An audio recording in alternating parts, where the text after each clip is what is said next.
आइए दोस्तों और बुजुर्गों, मैं आप हजरात को एक ऐसी शख्सियत की तरफ लिए चलता हूँ कि मैं उनके बारे में ये कहूँ कि अगर वह आपसे रात भर गुफ्तगू करते रह जाए तो आपको बिल्कुल नर्वस महसूस नहीं होगा, आप थकेंगे नहीं। इसलिए कि हंसा खेला करके और जरूरत पड़ने पर इंजेक्शन लगा करके अगर अपनी बातों को लोगों के दिलों के अंदर ढालना आता है तो शख्सियत आज हमारे डाइस पर तशरीफ फरमा है। मैं अभी आपको रूबरी कराऊंगा। इससे कबल मैं एक शेर पढ़ता हूँ। कितने लोग बताइए शेर सुनना चाहते हैं? हाथ उठाकर बताइए तो। माशाअल्लाह, सारे लोग अभी जगे हुए हैं। अल्लाह के रसूल को जो मानता नहीं, अल्लाह के रसूल को जो मानता नहीं, वह शख्स बेवकूफ है, कुछ जानता नहीं। अल्लाह के रसूल को जो मानता नहीं, वह शख्स बेवकूफ है, कुछ जानता नहीं। तुम हाल उसका देखना महशर का रोज, जब आका कहेंगे छोड़ दो पहचानता नहीं। आका कहेंगे छोड़ दो पहचानता नहीं। मेरे दोस्तों और बुजुर्गों, आज मेरे लिए ये बहुत फख्र और बहुत ही गर्व की बात है कि आज मैं जिन अपने असातिज़ा इकराम के सामने जिन ये टूटी फूटी अंदाज में जो भी मैं बोल पा रहा हूँ, आज जिन्होंने मुझे नूरानी कायदा पढ़ाकर जनाब हाफिज वकारी मुश्ताक अहमद साहब बानी व नाजिम, इस मदरसे का बानी व नाजिम, और जिन्होंने मुझे हाफिज कुरान बनाया जनाब हाफिज शाह मोहम्मद साहब, और जिन्होंने मुझे लोगों के सामने क्या बोलना है बोलना सिखाया, वो हमारे उस्ताद महतरम जनाब हजरत मुफ्ती मोहम्मद मूसा साहब कासमी। ये तमाम हमारे असातिज़ा कराम यहाँ मौजूद है। मैं ये चाहता हूँ कि एक शेर मैं इनके नज़र करते हुए एक शेर पढ़ता हूँ, शायद हमारे उस्ताद महतरम की आमीन के साथ मिल जाए तो हमारा बेड़ा पार हो जाए। एक शेर पढ़ता हूँ कि आँधियों से न बुझूं ऐसा उजाला हो जाऊं, आँधियों से न बुझूं ऐसा उजाला हो जाऊं, ओ नवाज़े तो जुगनू से सितारा हो जाऊं। आँधियों से न बुझूं ऐसा उजाला हो जाऊं, ओ नवाज़े तो जुगनू से सितारा हो जाऊं। और मैं एक कतरा हूँ, मुझे ऐसी सिफत दे मौला, कोई प्यासा नजर आए तो मैं दरिया हो जाऊं, कोई प्यासा नजर आए तो मैं दरिया हो जाऊं। आइए मैं बहुत तेजी के साथ मसाफत तय करते हैं और मसाफत तय करके पटना के अदबी सरजमीन तक पहुंचते हैं। वहां जाकर के दरियाए सुखन में गोता लगाते हैं और गोता लगाने के बाद एक सदफ निकालते हैं। जब सदफ का मुंह खोलते हैं तो इसमें से एक बहुत प्यारा और खूबसूरत नाम आता है, जिससे हम और आप जनाब हजरत मौलाना मुफ्ती शकील अहमद कासमी के नाम से जानते हैं। मैं हजरत से बहुत ही मुअद्दबाना गुजारिश करता हूँ, बहुत ही इज्जत और एहतराम के साथ हजरत के सामने माइक पेश करता हूँ कि हम सबको अपने बयानात से मुस्तफ़िज़ फरमाएं। बिस्मिल्लाहिर्रहमानिर्रहीम, अल्हम्दुलिल्लाहि रब्बिल आलमीन वस्सलातु वस्सलामु अला सय्यिदिल मुरसलीन व अला आलिहि व अस्हाबिहि अजमईन, अम्मा बाद। क़ाल नबी सल्लल्लाहु अलैहि वसल्लम खैरुकुम मन तअल्लमल कुरआन व अल्लमह, व क़ाल नबी सल्लल्लाहु अलैहि वसल्लम कुन आलिमन औ मुतअल्लिमन औ मुस्तमिअन औ मुहिब्बन वला तकुन खामिसन फतहलिका औ कमा क़ाल अलैहि सलातु वस्सलाम। है कमाल रुतबे मुस्तफ़ा बलगल उला बिकमालिही, है कमाल रुतबे मुस्तफ़ा बलगल उला बिकमालिही, ये असर है उनके जमाल का कशफत दुजा बिजमालिही। है कमाल रुतबे मुस्तफ़ा बलगल उला बिकमालिही, ये असर है उनके जमाल का कशफत दुजा बिजमालिही। किसी एक अदा की तो बात क्या हसनत जमी ओ खिसालिही, किसी एक अदा की तो बात क्या हसनत जमी ओ खिसालिही, वो खुदा का जिसने पता दिया सल्लू अलैहि वालिही। रसाई हजरत जिब्रील सिदरा के मकां तक है, रसाई हजरत जिब्रील सिदरा के मकां तक है, मगर मेराज सरवर तो मका से ला मकां तक है। रसाई उनकी आए आरिफ बताऊं क्या कहां तक है, रसाई उनकी आए आरिफ बताऊं क्या कहां तक है, वहीं तक देख सकता है नजर जिसकी जहां तक है। हजरत गिरामी, आप हजरात की हिम्मत को दाद देना पड़ेगा। जाड़े की रात है, 11:30 बज चुके हैं। गर्मी के हिसाब से तकरीबन 1 बज चुका है। क्या गर्मी के हिसाब से 1 बज चुका है।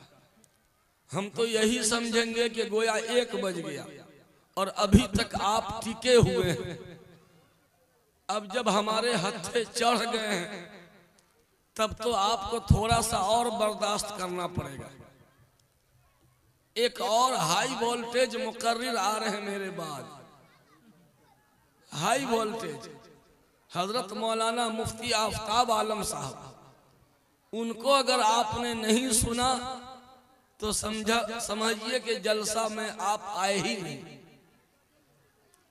इसलिए जब हिम्मत कर चुके हैं तो थोड़ी हिम्मत और कीजिए। उनको भी सुन के दुआ में शिरकत करके जाना है। इंशाल्लाह ठहरेंगे ना। किसी से वादा करते हो तो लाजिम है वफा करना, कि ये एक कर्ज है और फर्ज है इसका अदा करना। हजरत गिरामी, मैं किस मौजू पे बोलूं, मैं परेशान था। बहुत सारी मौजूआत मेरे सामने आ रहे थे, लेकिन मेरा नंबर ऐसे वक्त में आया कि खुद ब खुद मेरा मौजू तय हो गया।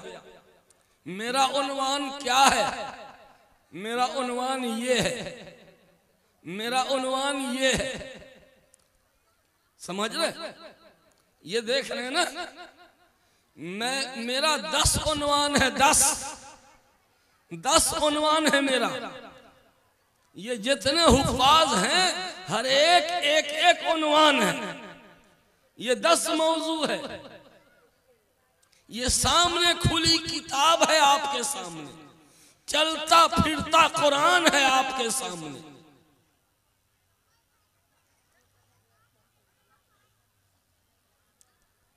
अभी आप हजरात ने दस्तारबंदी का खूबसूरत मंजर देखा।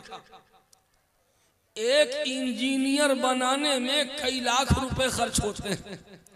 एक डॉक्टर बनाने में 1 करोड़ से ज्यादा खर्च होता है। क्या कम से कम 2-2.5 करोड़ खर्च कीजिएगा तो डॉक्टर बनिएगा। एक पैथोलॉजिस्ट बनने के लिए ब्लड जांच करने वाला जो डॉक्टर होता है उसकी पढ़ाई पढ़ने के लिए भी तकरीबन 30 लाख रुपए खर्च करने होंगे आपको। लेकिन मैं समझता हूं कि सबसे कम लागत में अगर रुए जमीन पर कोई तैयार होता है तो हाफिज़े कुरान तैयार होता है। सबसे कम लागत में। जानते हैं क्यों? ऐसा क्यों है? इंजीनियर बनाने के लिए 50 लाख, पैथोलॉजिस्ट बनाने के लिए भी 40 लाख, डॉक्टर बनाने के लिए 2 करोड़, लेकिन हाफिज बनाने के लिए महीने का 1,000, साल का 10,000, 3 साल में हाफिज बन जाएगा मुतवस्सित ज़हन वाला। तो गोया कुल मिला के 30,000 में एक हाफिज बन गया। ये इतनी कम लागत में। जानते हैं क्यों? जो चीज जितनी जरूरी होती है अल्लाह ने उसको सस्ता बना दिया। जो चीज जितनी जरूरी होती है अल्लाह ने उसकी कीमत कम से कम रखी। मुफ्त सप्लाई, फ्री ऑफ कॉस्ट। कैसे? हवा, सांस लेने के लिए हवा जरूरी है। अगर अल्लाह हवा को सीज कर ले, पूरी दुनिया घुट घुट के मर जाए, ऑक्सीजन अगर अल्लाह बंद कर ले, देखिए जिंदा रहने के लिए ऑक्सीजन की जरूरत थी, अल्लाह ने मुफ्त सप्लाई कर दिया। आज तक ऑक्सीजन सांस जो ले रहे हैं बिल भरे हैं कभी? अभी कोरोना में काल में एक सिलेंडर 20-20 हजार रुपये में नहीं मिल रहा था। 2 घंटा आईसीयू में भर्ती किया, 50 हजार का बिल बना दिया डॉक्टर। क्या किया था? बस ऑक्सीजन लगाया और कुछ नहीं किया। देखे तो 2 घंटा ऑक्सीजन लगाया, 50 हजार का बिल बना दिया। आज 24 घंटा, हर लम्हा, हर मिनट, हर सेकंड हमको अल्लाह ऑक्सीजन सप्लाई कर रहा है फ्री ऑफ कॉस्ट। पानी चाहिए, जिंदा रहने के लिए पानी चाहिए, पानी मुफ्त। खुराक चाहिए, खाने का सामान सस्ता है।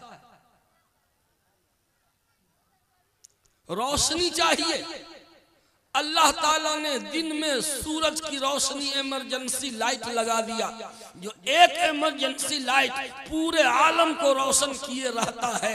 रात में चांद का इमरजेंसी लाइट लगा दिया, एक चांद पूरी दुनिया को रोशन करता है। आज तक बिजली बिल भरे हैं? बिजली बिल भरे नहीं, फ्री ऑफ कॉस्ट, मुफ्त। जो चीज जितनी जरूरी होती है अल्लाह ने, कुदरत ने उसको सस्ता बना दिया। पता चला कि रूए जमीन पर हाफिज कुरान का होना बेइंतहा जरूरी है। जब जरूरी था अल्लाह ने इसको बनाने में लागत कम रखा है। कम लागत में हाफिज तैयार होता है। मैं इसलिए कह रहा हूं कि अपने बेटा को अगर हाफिज नहीं बना सके तो दूसरे के बेटा को गोद ले लीजिए। कौन है मदरसा के नाजिम साहब, कारी साहब? कारी मुश्ताक साहब से पूछिए कि मैं अपने माँ बाप के नाम से एक हाफिज बनाऊंगा। ये नमक हराम औलाद सब हम लोग, जिस बाप की जमीन की वजह से हम जमींदार कहलाते हैं, जिस बाप के बनाए हुए घर में हम रहते हैं, उस बाप को नहला के, कफना के, दफना के भूल गए। दुआए मगफिरत करना तो दूर, उनके नाम से एक हाफिज नहीं बना सकते थे। गांव गांव में मदरसा है, बनहौरा मदरसा हो चाहे यहाँ का मदरसा हो। जिम्मेदार से बात कीजिए कि एक हाफिज बनाने में क्या खर्चा पड़ेगा। आप हर महीने दीजिए या 6 महीने पे दीजिए या साल भर का एक बार पेमेंट कीजिए। 3 साल में आम तौर पे हाफिज बन जाएगा। नियत कर लीजिए, या अल्लाह ये हाफिज का जो खर्चा मैं दे रहा हूँ वो इसका सवाब मेरे मरहूम वालिद साहब, मरहूमा वालिदा को सवाब पहुंचा दे। औरों की नियत भी कर सकते हैं आप। फुलवारी शरीफ में एक डॉक्टर साहब का इंतकाल हुआ, डॉक्टर निजामुर रहमान साहब। जनाजा मैंने ही पढ़ाया था। उनका 4 बेटा और 4 बेटी, कुल मिला के 8। चारों बेटा ने कहा कि मैं अपने वालिद के नाम से एक हाफिज बनाऊंगा। कितना खर्चा? मैंने बता दिया, महाना 1000, सालाना 10,000। बेटियों ने कहा कि हमें भी अल्लाह ने खुशहाल बनाया है, मेरे शौहर हमें रकम देंगे, हम भी अपने अब्बू के नाम से हाफिज बनाएंगे। एक घर से 8 हाफिज, 8 हाफिज का खर्चा 4 साल तक, 4 साल तक सालाना 80-80 हजार रुपया, 10-10 हजार। एक घर से 8 हाफिज का खर्चा कितना हुआ? 80 हजार हुआ ना। 4 साल तक 80 चौके कितना हुआ? कितना हुआ? इतनी रकम एक घर से दारुल उलूम इमारत शरिया को दिया लोगों ने, 4 बेटा और 4 बेटियों ने। ये है नमक हलाल औलाद। वालिद मर गए, मगरमच्छ के आंसू बहा लिए, फिर ऐसा भूले कि ऐसा लगता कोई मेरा बाप था ही नहीं, दुआए मगफिरत तक नहीं करते। मेरे दोस्तों, नियत कीजिए कि इंशाअल्लाह अल्लाह हमको देगा, अपने बेटा को बनाऊंगा हाफिज, और अपने बेटा को अगर नहीं बना सके तो दूसरे के बेटा को बना देंगे हम हाफिज। नियत कीजिए, नियत। मैं मुंतजमीन से एक शिकायत करना चाहता हूं। शिकायत मुंतजमीन से नहीं, आपसे शिकायत है। इन हुफाजे किराम को मैं दिल की गहराइयों से मुबारकबाद पेश करता हूं। अगर करोड़ों रुपए खर्च करके एक हाफिज बन जाता है, सिर्फ एक हाफिज, कसम खुदा की, तब भी सस्ता है, तब भी सस्ता है। आज इन हुफाजे किराम को पगड़ी बांधी गई, नई नई सदरी दी गई, गले में फूल का माला पहनाया गया, और कुछ भी है।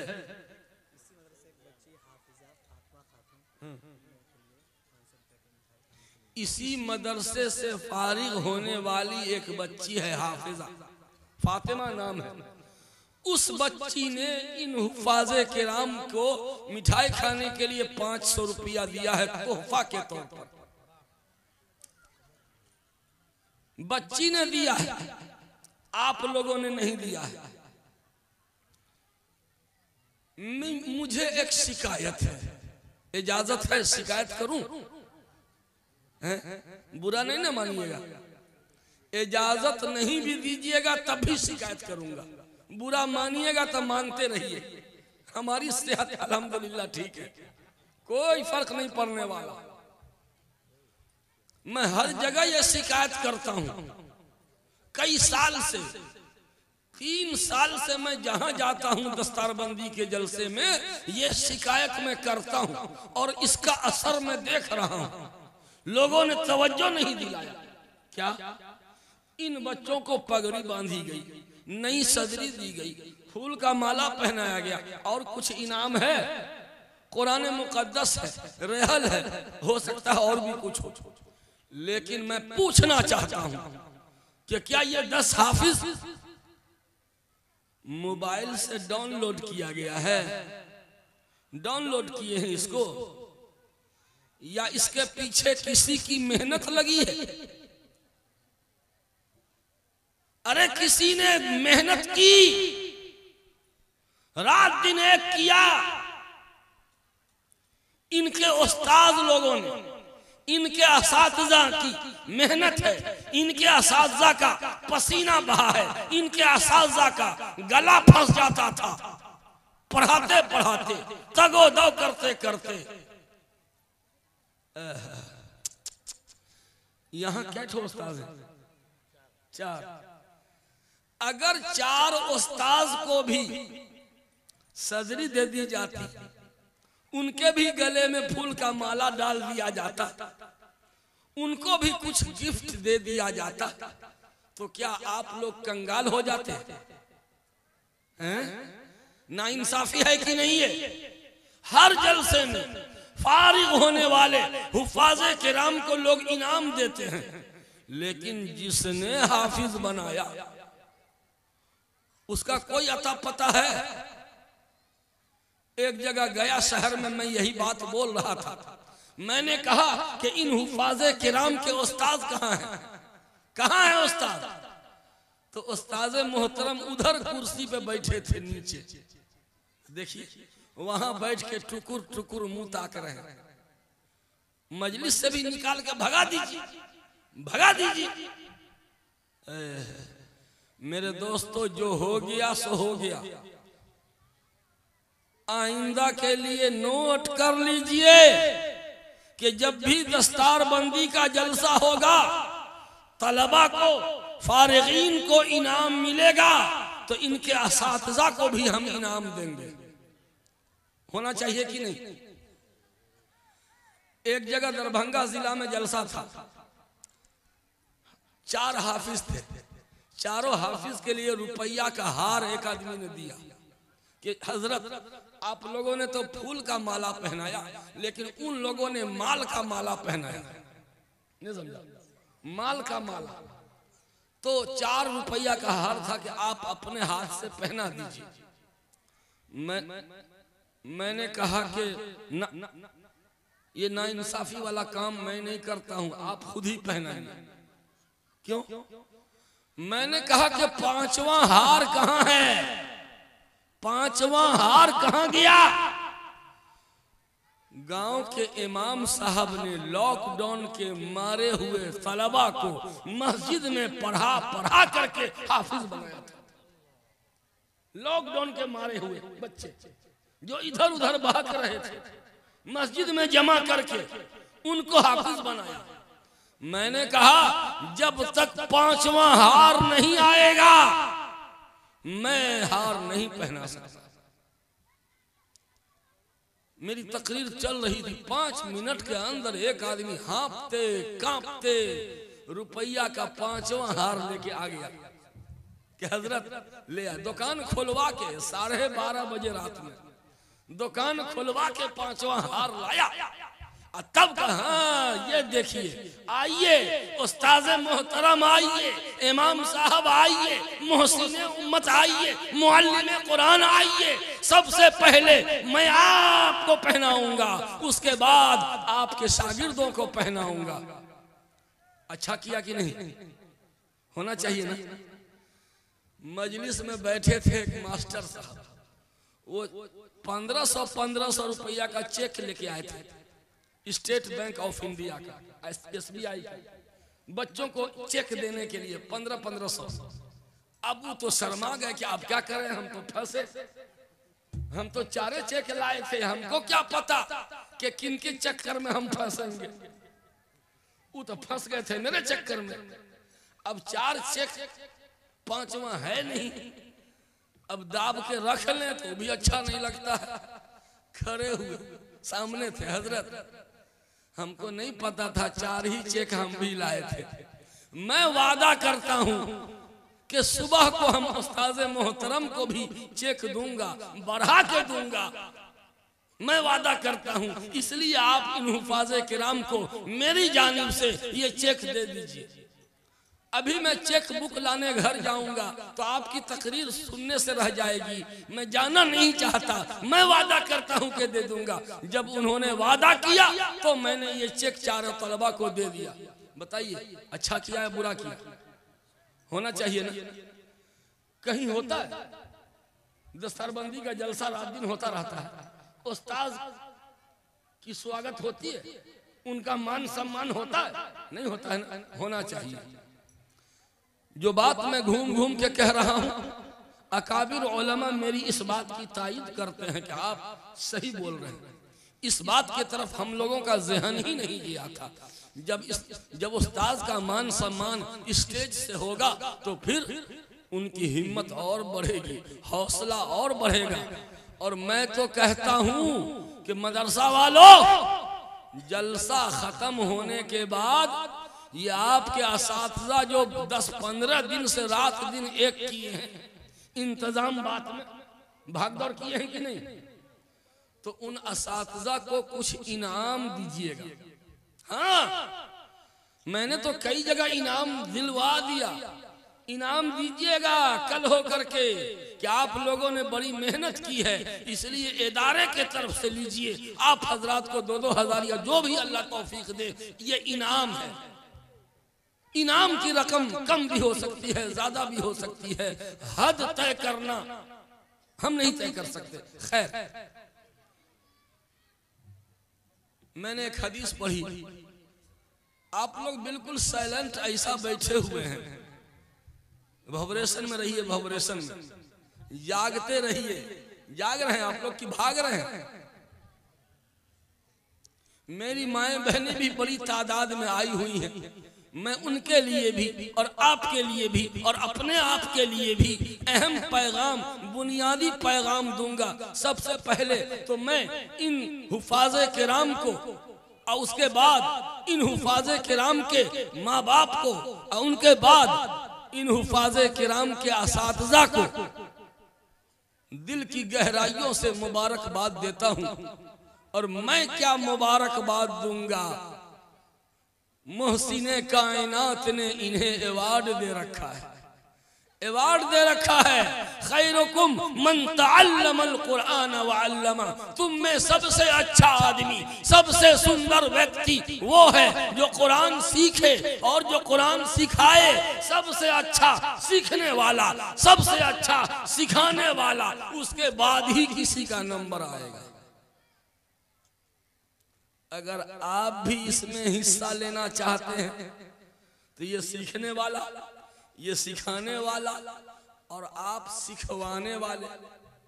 सिखवाने का मतलब कुरान पढ़ाने का खर्चा आप दे दिया कीजिए। एक डब्बा रखी, रोजाना 5 रुपया डालिए डब्बे में। तावीज है, तावीज। लोग गले में टांगने वाली तावीज बांटते हैं, मैं अमल करने वाली तावीज बांटता हूं जगह जगह। एक डब्बा रखिए, रोज उसमें 5 ही रुपया, 2 ही रुपया, जो तौफीक दे अल्लाह डालिए। महीने में जितना हो निकाल करके मदरसे में, मौलाना साहब लीजिए इसकी रसीद काट दीजिए। नियत कर लीजिए कि ये सदका बराए दफ़े बलियात, तमाम आफतों मुसीबतों को टालने वाला ये सदका है। कसम खुदा की, डॉक्टरों के जेब में जो हमारी रकम जा रही है, ब्लड जांच में, एक्सरे में, अल्ट्रासाउंड में, सीटी स्कैन में जो रकम हमारी खर्च हो रही है, आप महाना 150-200 रुपया इधर लगा दीजिए तो महाना हजारों हजार रुपया उधर जाने से बच जाएगा। क्यों? अस्सदका तो तुत्फिउ गज़बर रब, सदका अल्लाह के गुस्से को ठंडा कर देता है। सदका से मुसीबतें टलती हैं। आप आजमा के देखिए, रिज़्क़ में बरकत होती है। मैंने एक और हदीस पढ़ी थी खुतबे में, कुन आलिमन, आलिम बन जाओ। सबसे पहले क्या बनना चाहते हो? पायलट, इंजीनियर, डॉक्टर, प्रोफेसर, क्या बनना चाहते हो? साइंटिस्ट। अल्लाह के नबी ने जो बनने कहा वो बनिए। कुन आलिमन, आलिम बन जाओ। ये उलमाए किराम ने नबी की पसंद को पसंद कर लिया। जो नबी ने बनने कहा वही बन गए। मुबारक हो उलमाए किराम। औ मुतअल्लिमन, या तालिबे इल्म बन जाओ। मेरे बच्चों तुम्हें भी मुबारक हो, अभी आपका नाम नहीं आया। आलिम बन जाओ, उलमा को मुबारक। औ मुतअल्लिमन, या तालिबे इल्म बन जाओ। औ मुस्तमिअन, उलमा की बात सुनने वाले बन जाओ। लीजिए आपका भी नाम आ गया। सुन रहे हैं अमल के जज्बे से, आपका भी नाम आ गया। औ मुहिब्बन, चौथा ऑप्शन और लास्ट ऑप्शन। अगर आलिम नहीं बन सके, तालिबे इल्म नहीं बन सके, उलमा की बात सुनने का भी मौका नहीं मिला, तो सबसे लास्ट ऑप्शन क्या? औ मुहिब्बन, उलमा से मोहब्बत करने वाले बन जाओ। अब आप ही बताइए, चौथा वाला भी चाहिए कि नहीं चाहिए? अगर उलमा से मोहब्बत करते हैं तो चौथा भी आपके नाम। बोलिए, उलमा से मोहब्बत है ना? अगर मोहब्बत है तो ये चौथा भी ले लीजिए। वला तकुन खामिसन, पांचवा मत बनना। खबरदार खबरदार, होशियार सावधान, पांचवा मत बनना। फतह लेकर, वरना हलाक हो जाओगे। ये पांचवा ग्रुप कौन है? उलमा से नफरत करने वाले, मस्जिद के इमाम से नफरत करने वाले। गांव में 1-2 आदमी ऐसा छिट खोपड़ी मिलता है जो कहता है कि ना, ये इमाम के पीछे हम नमाज ना पढ़ेंगे। हाँ, बिला वजह के उसके पेट में दर्द है। क्यों? हमारी मर्जी के मुताबिक इमाम नहीं चलता है तो हम इसके पीछे नहीं पढ़ेंगे नमाज। मत पढ़ो। ये उलमा से नफरत नहीं है, अपने इमाम को पीछे में गाली देते हो, शर्म नहीं आती? चुल्लू भर पानी में डूब मरना चाहिए। एक जगह हम गए जोहर की नमाज में, माशाल्लाह एक खातून ने तमाम हुफाज़े किराम को 50-50 रुपया इनाम दिया है। लीजिए, मर्द लोग पिछड़ गए, औरत बाजी ले गई। सबसे पहले ईमान कबूल करने वाली औरत ही है हजरत खदीजा, और सबसे पहले राह खुदा में शहीद होने वाले भी औरत ही है। तो मेरे भाइयों, एक जगह जोहर की नमाज में मैं गया, 4 हाफिज 4 मुक्तदी थे। इमाम के पीछे कैठे नमाजी 4। इमाम साहब मेरे जान पहचान के थे, साथी थे। मैंने कहा क्या भाई ये क्या कर रहे हो भाई? ये 4 नमाजी है, इतनी बड़ी मस्जिद में 4 नमाजी? नमाजियों की तादाद बढ़ाओ, लोगों से मिलो, मस्जिद से जोड़ो लोगों को।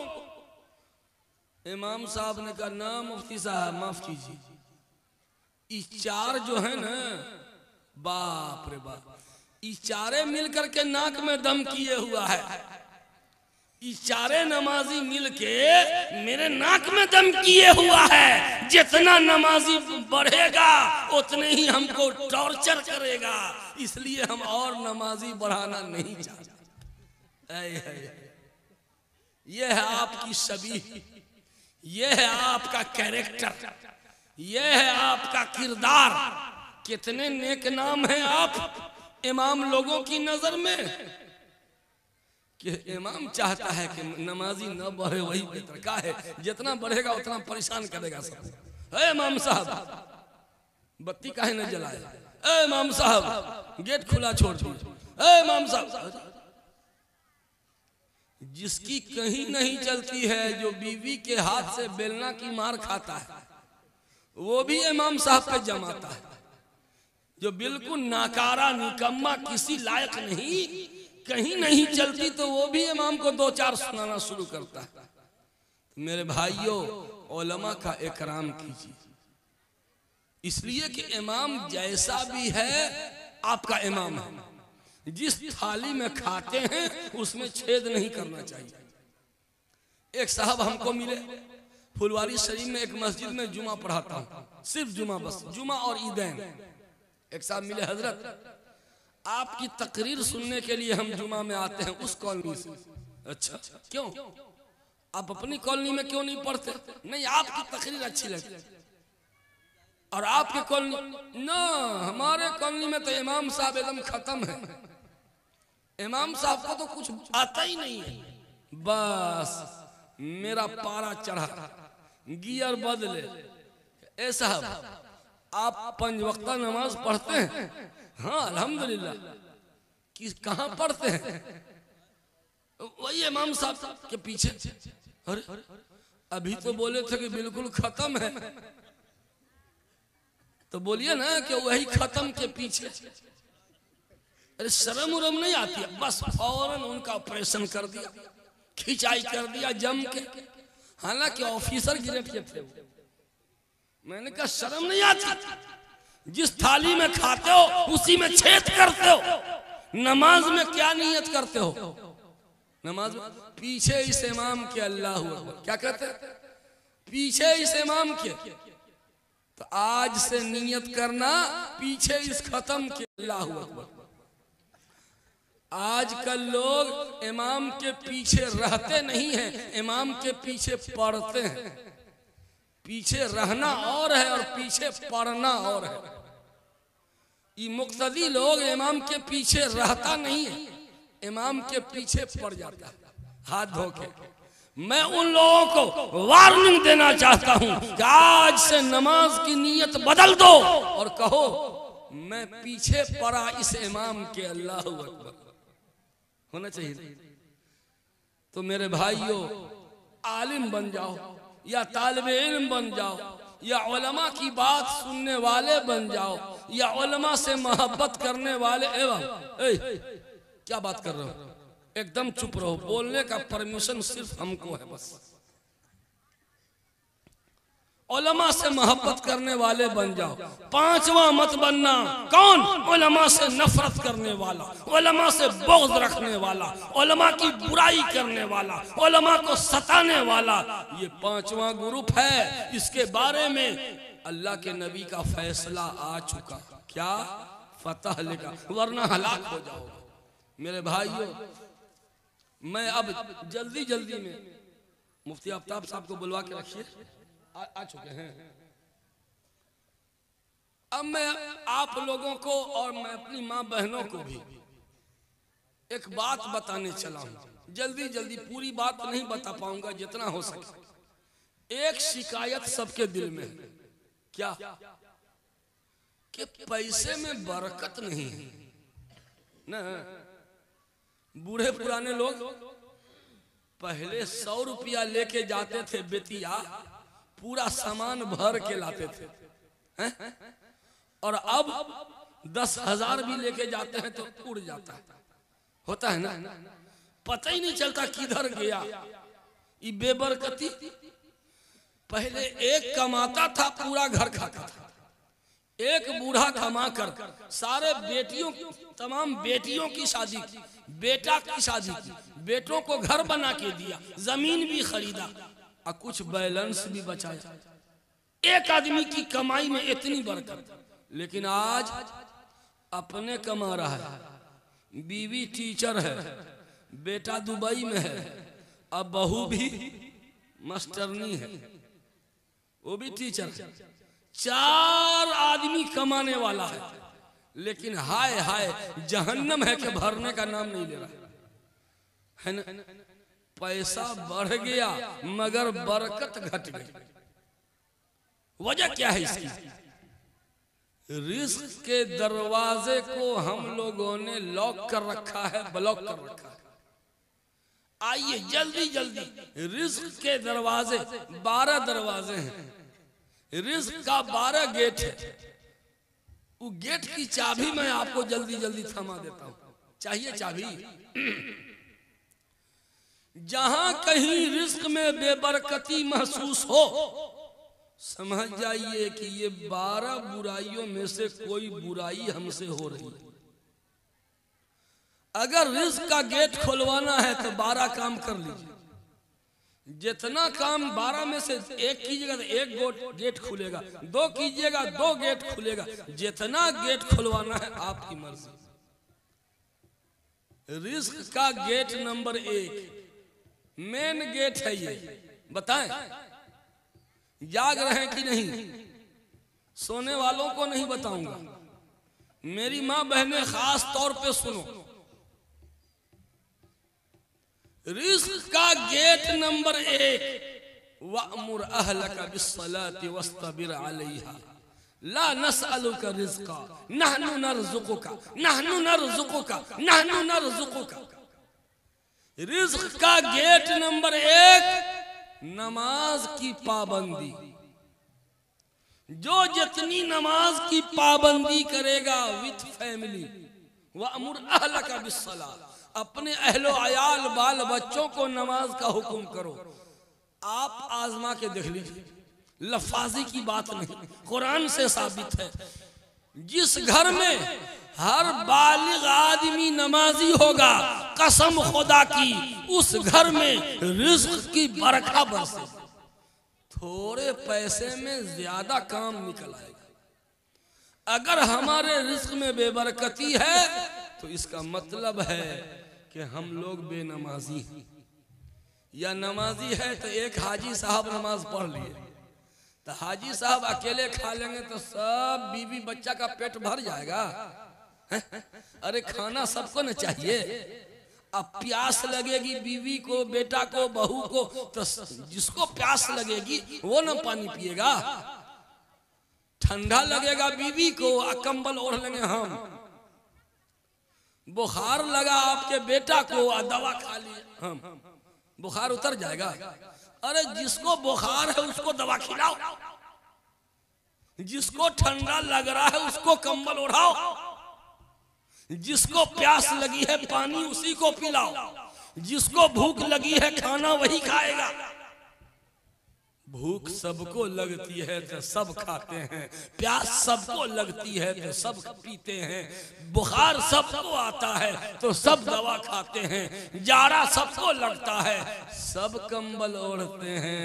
मेरे भाइयों, रिस्क सबको चाहिए, रिस्क सबको चाहिए तो सबको नमाज पढ़ना पड़ेगा। ये राशन बांटने वाला जो होता है ना, सरकारी राशन, एक आदमी फिंगर दिया सबका उठा के लेके चला, यहाँ ऐसा नहीं है। हर बालिग आदमी फिंगर दे, जो फिंगर देगा उसको उसका हिस्सा मिलेगा। आज हाजी साहब नमाजी हैं लेकिन घर का और बाकी सब बेनमाजी हैं। इसी वजह से एक आदमी की बरकत सबके लिए काफी नहीं हो सकती। मेरे भाइयों, अगर रिज्क में बेबरकती है, इसकी पहली वजह यह है कि हम लोग नमाज नहीं पढ़ते। रिज्क चाहिए कि नहीं, बोलिए ना। ना चाहिए, नहीं चाहिए तो कोई बात नहीं, चले जाइए उठ के। अगर रिज्क चाहिए तो आज वादा कर लीजिए कि इंशाअल्लाह हम सब घर वाले मिलके नमाज पढ़ेंगे। 40 दिन के अंदर अंदर देखिएगा, आपको साफ महसूस हो जाएगा कि उस मौलवी ने सही बताया था। तो इस रिज्क का मेन गेट क्या हुआ? नमाज। रिज्क का गेट नंबर 2-3 गेट खुलवाएंगे, 12 गेट खुलवाने में टाइम लग जाएगा ना। हाँ बस हो गया, आ चुके हम। रिज्क का गेट नंबर 2 बिरुल वालिदैन, माँ बाप के साथ हुस्न सलूक। जो जितना माँ बाप की खिदमत करेगा उसके रिज्क में उतनी ही बरकत होगी। आजमा के देख लो नौजवानों, तुम अपने माँ बाप की खिदमत करो, देख लेना रिज्क में कितनी बरकत होती है। ये जो औरतें हैं ना, वो माँ बाप की खिदमत में रुकावट बनती। बेटा अपने माँ बाप को पैसा देना चाहता है 1000 रुपया, उसकी जो मोहतरमा है ना, वो इशारे से आधा करवा देती है। कहती है कि 1000 रुपया की क्या जरूरत है, 500 दीजिए ना। अगर 100 रुपया दे रहे हैं तो वो 50 करवा देती है। उसके माँ बाप को अगर हम दें 50 रुपया, आए जी हमारे अब्बा को 50 रुपया दिए, आपको देने में लाज नहीं लगा? देखे, अपने बाप का नंबर आया तो हम 5000 दें, हम अपने बाप को दें तो 50 रुपया दें। यानी लेने का तराजू अलग है और देने का तराजू अलग है। देने वाले तराजू में पासंग है, अपने लिए झुकता तौल के लेना चाह रहा। मेरी माओ, मेरी बहनों, अपने तुम्हारा शौहर अगर माँ बाप की खिदमत करता है तो उसका सपोर्ट करो, बल्कि अगर खिदमत में कोताही करे माँ बाप की खिदमत में तो तुम शौहर को समझाओ कि जाइए माँ बाप की खिदमत कीजिए, तुम उसको समझाया करो। तो रिज्क का गेट नंबर 2 माँ बाप की खिदमत। रिज्क का गेट नंबर 3 सिला रहमी। सिला रहमी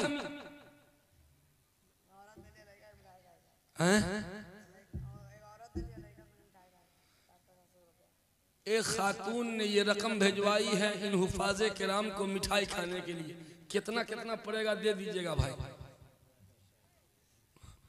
रिज्क का तीसरा गेट सिला रहमी, रिश्तेदारों के साथ अच्छा सलूक। अगर आपके रिज्क में बेबरकती है, मदरसा के लिए कि बच्चा के लिए, ये हाफिज लोगों के लिए और रकम आई है माशाअल्लाह। अगर आपके रिज्क में बेबरकती है तो हिसाब लगाइए, इंक्वायरी कीजिए, रिश्तेदारों में से किसी से बोलचाल बंद तो नहीं है। ये बोलचाल बंद रखिएगा, झगड़ा कीजिएगा रिश्तेदारों से, रिज्क की बरकत चली जाएगी। अगर बरकत चाहिए, आज इसी मजलिस में नियत कीजिए कि सारे गीले शिकवे भूलकर हम रिश्तेदार से गला गला मिल लेंगे। जिस दिन सारे रिश्तेदारों से ताल्लुकात अच्छे हो जाएंगे, इंशाअल्लाह रिज्क की बरकत चालू हो जाएगी। करेंगे इंशाअल्लाह। 3 गेट हो गया, बस एक गेट और जल्दी से खुलवा देता हूं और रुखसत होता हूं। कसरत इस्तिग़फ़ार, अस्तग़फ़िरुल्लाह अस्तग़फ़िरुल्लाह अस्तग़फ़िरुल्लाह अस्तग़फ़िरुल्लाह रब्बी मिन कुल्लि ज़म्बिन व अतूबु इलैह। चलते फिरते उठते बैठते, जलवत में खलवत में, खेत में खलियान में, दुकान में मकान में, जहां आप हैं अस्तग़फ़िरुल्लाह अस्तग़फ़िरुल्लाह अस्तग़फ़िरुल्लाह। अपने तमाम गुनाहों को सोचकर दिल की नदामत के साथ कि मैंने खुद पर जुल्म किया, आप इस्तिग़फ़ार करके देखिए ना, आपको साफ लगेगा कि यार वाकई रिज़्क़ में बरकत होती। एक और गेट है, किसी परेशान हाल की मदद करना। कोई परेशान है, आप उसकी मदद करके देखिए, ये रिज़्क़ का गेट खुल गया। आप इधर मदद किया, इधर हमारे लिए रिज़्क़ का दरवाजा खुला। अगर मदद नहीं किया, परेशान हाल छोड़ दिया, दरवाजा बंद। मदद किया, दरवाजा खुल गया। ये तजर्बे की बात है, बिल्कुल आजमूदा फार्मूला है, आप करके देखिए ना। जिस परेशान आदमी की परेशानी दूर कीजिएगा, आपके लिए रिज़्क़ के दरवाजे खुल जाएंगे। खुद मेरे साथ भी इसका तजर्बा हुआ, कई बार हुआ। बस एक बात कह के खत्म कर रहा हूं। एक बार हमारे मदरसे में एक तालिब इल्म की तबीयत खराब थी। आज से तकरीबन 20-21 साल पहले की बात है। एक बच्चा आया कि हजरत फला तालिब इल्म की तबीयत खराब है और दवा के लिए पैसा नहीं है। मेरे जेब में 50 रुपया थे, सिर्फ 50 रुपया। उस जमाने की बात है। तो उस जमाने का 50 रुपया 20 साल पहले का, अभी का 500 रुपया हुआ ना। 1 जीरो तो बढ़ ही जाता है, ज्यादा हो गया ना। 10 साल में 1 जीरो बढ़ जाता है, लेकिन मदरसा वाले तनख्वाह नहीं बढ़ाते हैं इस रफ्तार से। बड़ी पिटाई होगी। हाँ, करम बजट इजाजत नहीं देता। ओ, आप राज़िक हैं ना। खैर, ये दूसरा मौजू है मेरा। काहे के लिए शिकायत हम करें ज्यादा, कितने से हम दुश्मनी मोल लेने जाए, है कि नहीं? हमको सर फोड़वाना है क्या? आया कि हजरत बच्चा की तबीयत खराब है, सिर्फ 50 रुपए थे। वो 50 रुपया निकाल के दिया कि जाओ डबल। एक परेशान हाल, उसके माँ बाप यहाँ नहीं, माँ बाप गांव में है, यहाँ कौन है? हम ही माँ है, हम ही बाप। क्या बच्चे को परेशान हाल नहीं तो छोड़ नहीं सकते। 50 का नोट दिया, जाओ जल्दी से दवा लो। हाँ, अगले दिन एक साहब आए कि चलिए हजरत निकाह पढ़ाने। अचानक, हालांकि निकाह पढ़ाने के लिए पहले से वक्त लेता है। जाना था किसी और को, लेकिन उनको सफर दरपेश हुआ तो हमको भेज दिए कि आप ही जाइए निकाह पढ़ा दीजिए। जानते हैं, आज से 20 साल पहले निकाह पढ़ाया, 1400 रुपया हमको मिला निकाह पढ़ाने का। जबकि उस जमाने में 100 रुपया मिलता था। 51 रुपया, 101 रुपया बहुत हो गया। यानी लड़का वाला भी दिया, लड़की वाला, दोनों तरफ से। हम के वाह वाह रे शकील, अच्छा बिजनेस कर लेता है, अच्छा बिजनेसमैन निकला। माल लगाया 50 रुपया और कमाया 1400, यानी 1350 का बेनिफिट। ये क्या हो रहा है, समझ रहे बात? ये मेरे साथ गुजरी हुई बात। 50 रुपया का माल लगाया और 1400 आ गया। मेरा रब कितना करीम है। जा तू मेरे परेशान हाल बंदे की परेशानी दूर करके देख। तू अपने मर्तबे के एतबार से दे, मैं अपनी शान के एतबार से दूंगा। मैं तुझे माला माल कर दूंगा, इतना दूंगा कि तू संभाल नहीं पाएगा। 1350 बढ़ा करके वाह 1400। जबकि उस जमाने में मेरी तनख्वाह थी 2000 रुपये। जो 2000 महीने में कमाने वाला एक झटके में 1400 आ गया, अंदर से गदगद हो जाएगा कि नहीं? वजह इसकी सिर्फ ये थी कि एक परेशान हाल आदमी की परेशानी को दूर करने के लिए हमने कदम बढ़ाया था। मेरी ये बात समझ में आ गई आपको? नहीं, समझ में आ गई ना? आप भी किसी परेशान हाल को देखिए तो पैसे से मदद, अगर पैसे से नहीं तो किसी तरह का हेल्प कीजिए, फिर आगे बढ़िए और कहिए मुझे तालीम दी है मेरी फितरत ने ये बचपन से, मुझे तालीम दी है मेरी फितरत ने ये बचपन से। कोई रोए तो आंसू पोंछ देना अपने दामन से, हम किसी को रोता हुआ छोड़ नहीं सकते, हम उसका आंसू पोंछेंगे। मेरा रब बड़ा करीम है, इस आंसू पोंछने के तुफैल हमारी बख्शिश कर देगा, हमारी नस्लों को आबाद कर देगा। मेरी माओ बहनों, मैं रुखसत होता हूँ, मेरे भाइयों मैं रुखसत होता हूँ। फिर मैं गिनवा रहा हूँ, रिज़्क़ का 3-4 गेट जो खुलवाए हैं ना, 12 गेट था, सब गेट खुलवाने में टाइम लगेगा। नंबर 1 नमाज की पाबंदी, पढ़ेंगे इंशाअल्लाह। नंबर 2 माँ बाप की खूब खिदमत करना, खूब कसम खुदा की, जो माँ बाप की खिदमत करता है वो मुस्तजाबुद दावत होता है। अगर आपको दुआ लेनी हो किसी पीर के पास, फकीर के पास, इमाम हरम के पास, मस्जिद नबवी के इमाम के पास, बैतुल मुक़द्दस के इमाम के पास जाने की जरूरत नहीं है। अगर दुआ लेनी है तो गांव में देखिए कौन है जो माँ बाप की खिदमत करता है, बस उसके पास पहुंच जाइए कि भाई साहब मेरे घर में तबीयत खराब है, आप दुआ कर दीजिए। अरे हमको बोल रहे हैं, इमाम साहब को न कहिएगा, जुमा में ऐलान करके दुआ कर दे ना, उनको तो कहेंगे ही, आप भी दुआ कीजिए। काहे? आप अपने माँ बाप की खिदमत करते हैं, जो माँ बाप की खिदमत करता है अल्लाह उसकी दुआ रद्द नहीं करता। हदीसुल गार बुखारी शरीफ में कई जगह हदीस आई है, 3 आदमी जो गार में अंदर दब गए थे, मौत सामने थी, कैसे बच गए थे? उनमें एक आदमी वो था जो माँ बाप का खिदमत गुजार था, रात भर दूध का कटोरा लिए सरहाने में खड़ा रह गया था, जगाया नहीं, जगाएंगे नींद खराब होगी। सुबह में माँ बाप बेदार हुए, देखा तो अरे दूध लेके खड़ा है, कहा मैं तो रात से खड़ा हूं, या अल्लाह अगर ये मेरा अमल तेरी रजा के लिए था तो इसकी बरकत से गार का मुंह खोल दे। उसकी दुआ कबूल हुई थी। मैं आरके नगर में फुलवारी शरीफ में जुमा पढ़ाता हूँ। एक आदमी अपने वालिद को व्हील चेयर पे लेके आता है, व्हील चेयर पे लेके आता है और जुमा पढ़वा करके और फिर धीरे धीरे मस्जिद से नीचे उतार के व्हील चेयर पे बैठाता है और ऐसे पीछे से गुरका करके घर ले जाता है। मैं तकरीर करके नमाज पढ़ा के खुतबा दे के जल्दी से दौड़ के आया। सुनिए सुनिए जाहिद भाई, जाहिद नाम है, सुनिए सुनिए क्या हजरत, थोड़ा सा आप मेरे लिए दुआ करें। हजरत क्या शर्मिंदा कर रहे हैं?